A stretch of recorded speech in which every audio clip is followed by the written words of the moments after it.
Kita ke informasi yang pertama, pemirsa. Pemkot Prabu Mulih akan segera melakukan perbaikan drainase di sejumlah titik rawan banjir. Salah satunya di Simpang 4 Padat Karya Gunung Ibul yang sering menjadi langganan banjir. Langkah ini mendapat dukungan penuh dari pedagang dan warga sekitar yang sudah lama terdampak banjir. Pemerintah Kota Prabu Mulih dalam waktu dekat akan memulai proses perbaikan drainase di Jalan Padat Karya. Perbaikan ini dipusatkan di Simpang 4 Padat Karya Gunung Ibul yang selama ini menjadi salah satu titik banjir terparah saat hujan deras mengguyur.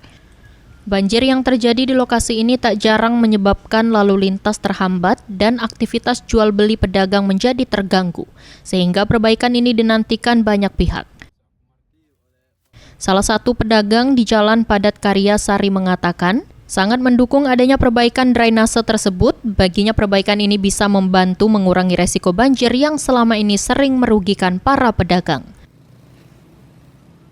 Kemarin banjir kan juga? Iya banjir di sampai sini. Mana? Sampai sebatas pinggang kita lah di sini. Banyak berarti barang-barang kita yang Banyak.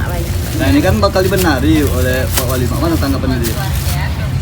Baguslah tanggapannya, cepat cak itu langsunglah gawe ke cak itu nah. Jangan nunggu ke hujan lagi baru nak dibenari cak itu baik tanggapannya. Perbaikan drainase di Simpang 4 Padat Karya Gunung Ibul ini diharapkan dapat menjadi solusi atas masalah banjir yang selama ini menjadi keluhan utama masyarakat. Anggi Perkasa, PAL TV.